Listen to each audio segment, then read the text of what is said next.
ఓం శ్రీ సాయిరామ్.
పువ్వులోని పరిమళం లాంటిది ప్రేమ. అలాంటి ప్రేమ నాకు పరిచయమైన మొదటి రోజు. నిరీష మేడం,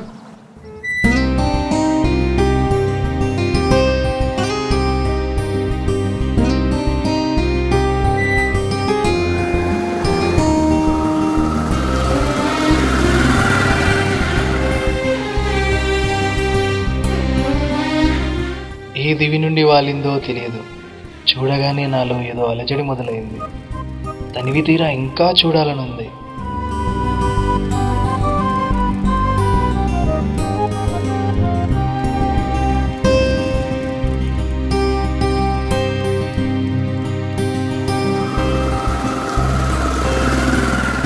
తనివి తీరక మరుసటి రోజు మళ్ళీ వెళ్ళాను. చూడడానికి రెండు కన్నులే ఎందుకు ఇచ్చాడా దేవుడు అనిపించింది. తన నీడను కూడా నేనే అవ్వాలనుకున్నా.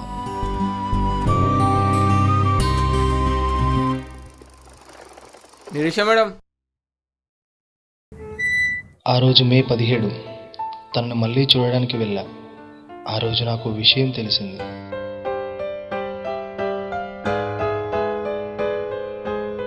రేపు మీ పుట్టినరోజు కదా. రేపు తన బర్త్డే. Oh my God. పూలు ఎక్కువ తీసుకురమ్మంటారా? తీసుకురా. సరే అమ్మా.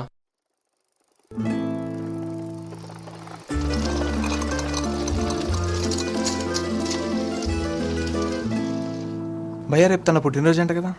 అవును, ఇంతకు మీరు ఎవరు? నేను తన ఫ్రెండ్ని చిన్న సర్ప్రైజింగ్ గిఫ్ట్ ఇద్దామని అడిగాను. పర్లేదన్నా?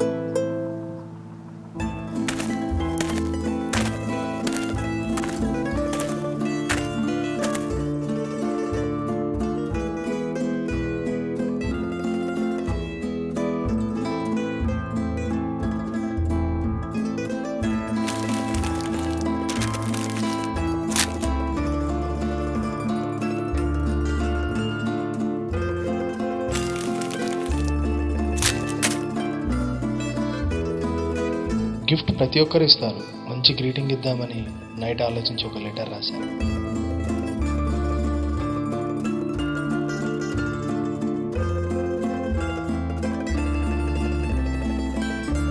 రాసిన లెటర్ తనకిచ్చేంత ధైర్యం రాలేదు.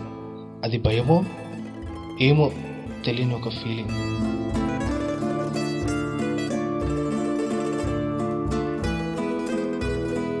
అందుకే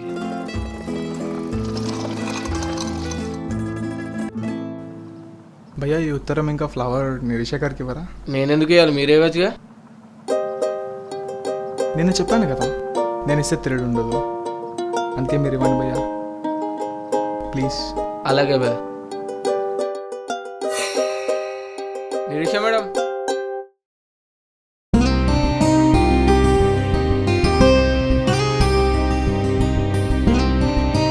హ్యాపీ బర్త్డే అమ్మా. హ్యాపీ కాదు, హ్యాపీ. ఏదో అమ్మా, నాకు వచ్చినట్టు చెప్పిన. థ్యాంక్స్ శ్రీకాంత్.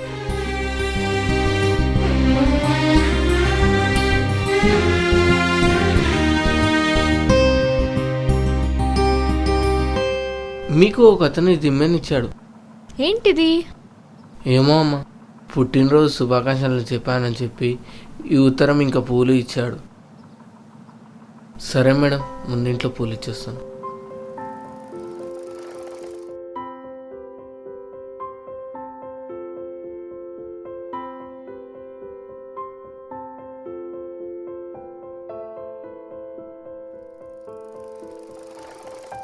ఏందమ్మా ఇంకా లోపలికి వెళ్ళలేదు? లేదు, మీకోసమే చూస్తున్నాను. ఎందుకు? ఈ గ్రీటింగ్ ఇచ్చిన ఆయన పేరు నాకు తెలీదు, అతను ఎవరో కూడా నాకు తెలీదు. కానీ గ్రీటింగ్ బాగా నచ్చింది. ఈసారి కనిపిస్తే థ్యాంక్స్ చెప్పు. సరే చెప్తా.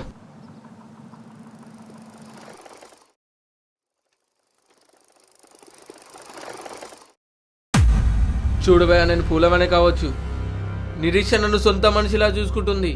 తన అన్నదే కావచ్చు, తనకి ఎవరు లేరనుకోకు, నేనున్నా. ఇలాంటి బ్రోకర్ పనులు నాతో చేయించకు. ఒక్క నిమిషం భయ్యా.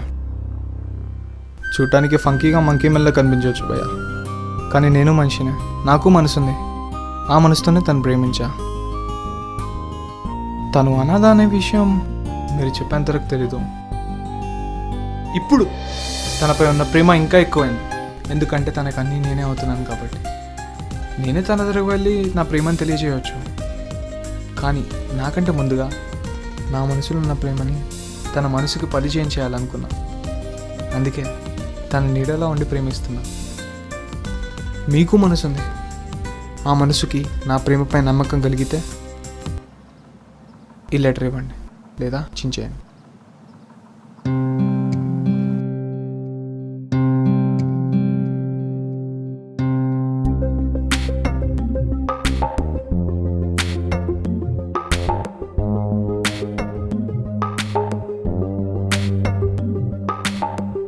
ఏమైంది, ఎందుకంత టెన్షన్ పడుతున్నావు?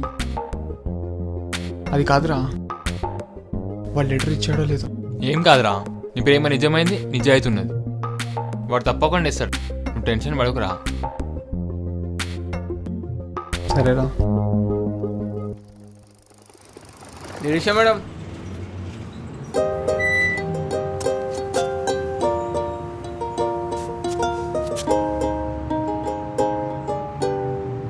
అన్నా, నిన్నో మాట అడగనా? అడగమ్మా. నాకే కనుకో అన్నయ్య ఉంటే ఇలా ఉత్తరాలు తెచ్చిచ్చేవాడా? అనేను కాబట్టే ఇచ్చానమ్మా. అయినా ఈ రోజుల్లో అబ్బాయిలు అమ్మాయి అందంగా ఉంటే చాలు, సొల్లు కార్చుకుంటూ వాలిపోతారు. ఆ అమ్మాయి చుట్టూ తిరిగి ఐ లవ్ యూ చెప్పి ఓకే అంటే చాలు, పబ్బులు, పార్కులు, సినిమాలని వాళ్ళ అవసరాలు తీర్చుకొని వదిలేసి ఇంకో అమ్మాయి వెంట పడే వాళ్ళు ఉన్నాయి ఈ రోజుల్లో. తన మనసుతో నీ మనసులో చోటు కావాలనుకునే వాడిని ఎలా తప్పపట్ట ఉంటావమ్మా? నువ్వు అనాథని చెప్పక నీకు అని తానే అని తనకు నీపై ఉన్న ప్రేమను వెలిగించాడమ్మా. అతను తనకు నచ్చినట్టు మార్చుకునేవాడు కాదమ్మా, నిన్నులా ప్రేమించేవాడి వాడమ్మా. మరి అంతలా ప్రేమిస్తే తనే ఎదురుగా వచ్చి చెప్పొచ్చుగా. తన మనసులోని ప్రేమను నీ మనసుకు పరిచయం చేసిన తర్వాత తనకు తానే వచ్చి పరిచయం చేసుకుంటాను. నేను నీకు ఒక అన్యాయాలు ఆలోచించాను కనుకనే అతని ప్రేమను అర్థం చేసుకున్నాను. అతనే నీకు సరైన వాడు అని ఆలోచించాను కనుకనే ఈ ఉత్తరం ఇస్తున్నాను.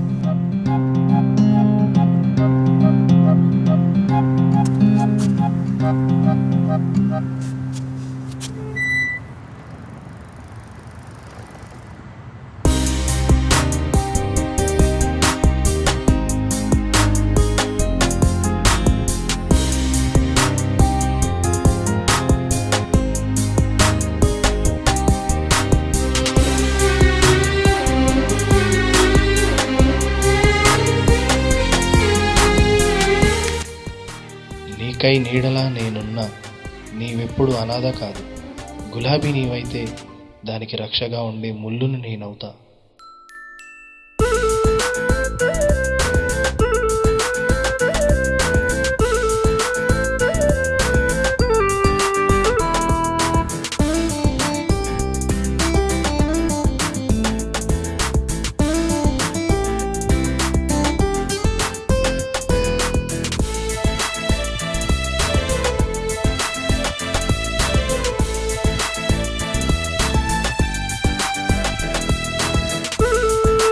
ఇక నా ప్రేమ మొదలయ్యింది.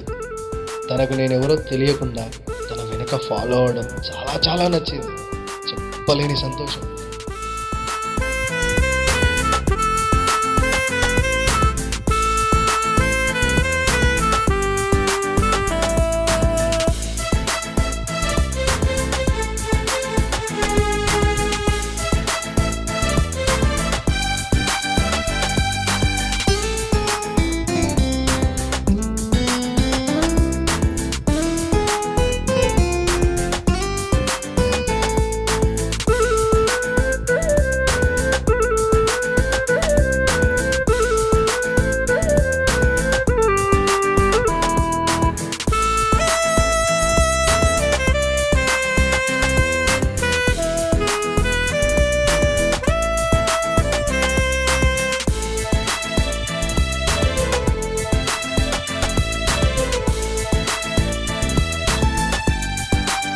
ఒకరోజు తన కోసం లెటర్ రాస్తుండగా నా స్నేహితుడు ఒక మాట అన్నాడు.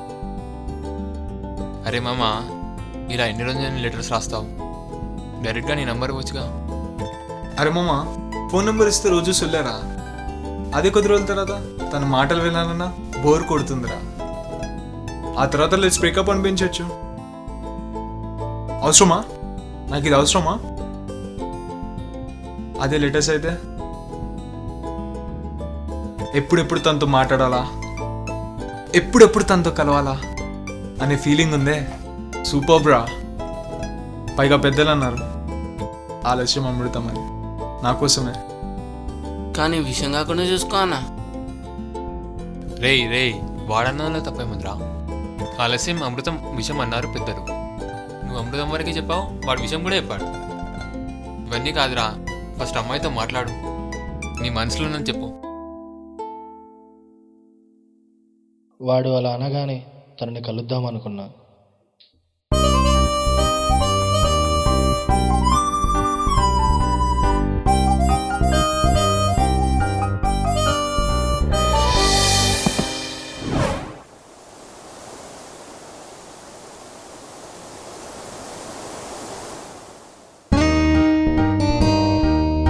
కానీ తనను చూడగానే ఏమైందో ఏమో తెలియదు, మూగబోయాను.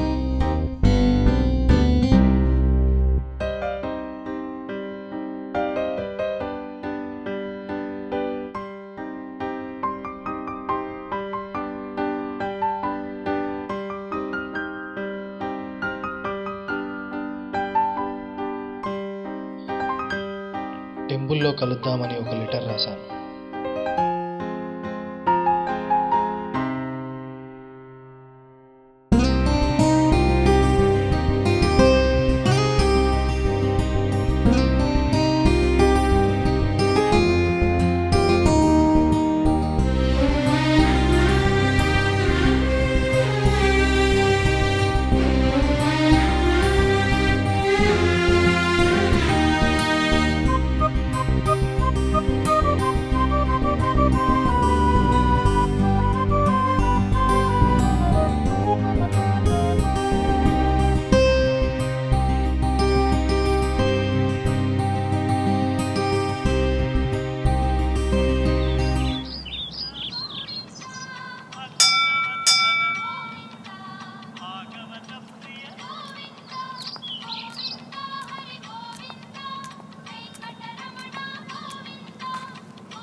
కావాలనుకున్నది ఎవడైనా కావాలనుకున్నాడంట వాడిని కాటికి పంపేయడం నా అలవాటు. నా ప్రేమ మొదలైన రోజే ఇంకొకటికి తనపై ప్రేమ పుట్టింది.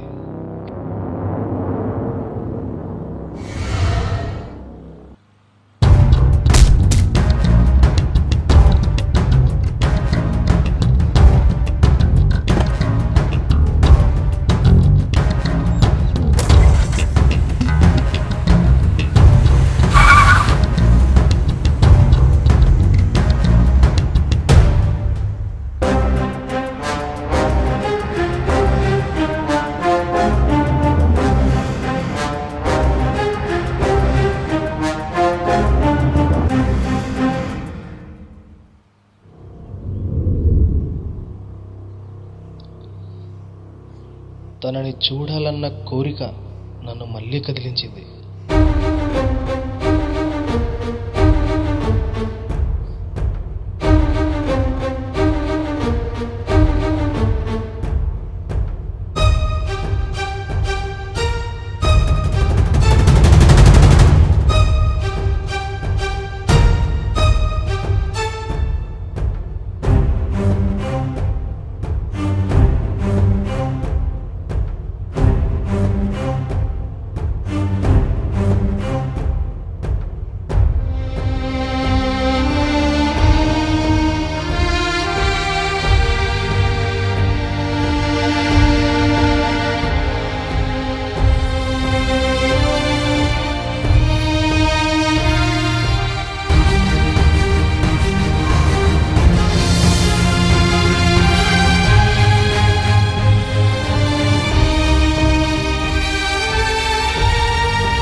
నిరీక్ష మేడం,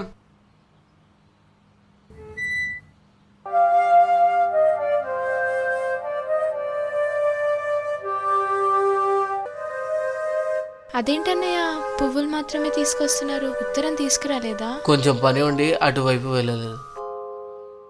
సరే అలాగే అన్నయ్య.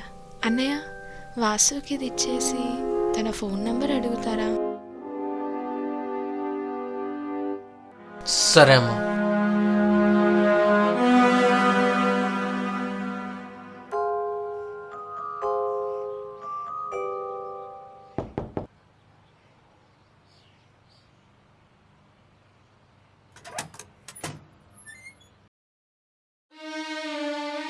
భయ్యా, వాసుకు నిరీక్ష ఉత్తరం ఇచ్చింది. తన ఫోన్ నెంబర్ మీద తీసుకురమ్మంది. చూడు శ్రీకాంత్, ఇక్కడ నుండి పూలు నిరీక్షకి ఇవ్వకుండా డైరెక్ట్గా పక్కన పెట్టేసి వెళ్ళిపో. ఎన్ని రోజులు ఇలా? తెలీదు.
అన్నయ్య 3 రోజుల నుంచి మీరు కనిపించట్లేదేంటి నాకు?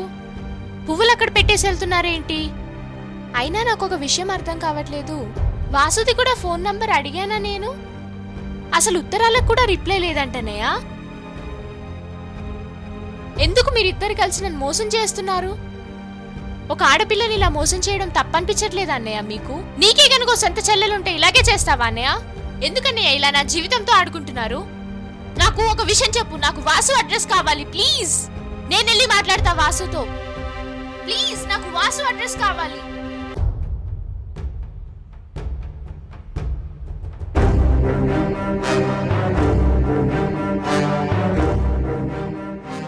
వాసు మరణంతో నన్ను వాసు శరీరం నుండి వేరు చేశారు.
నీ నుంచి దూరమైంది నా శరీరం మాత్రమే, నేను కాదు నిరీష.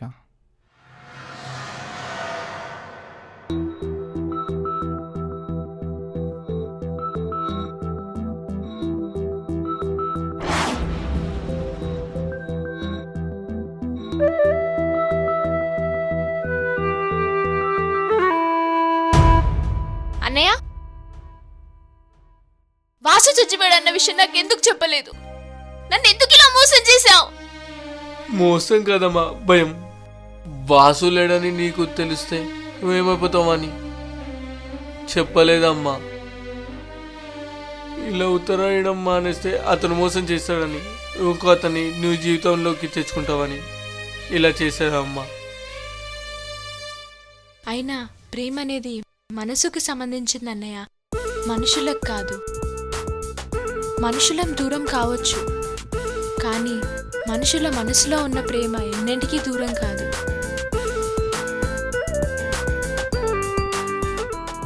ఇతనెవరో అనుకుంటున్నారా? మీకు అప్పటి నుండి ఇతని లోపల నుండే వాసు కథని చెప్తున్నా. నేను వాసు మనసుని.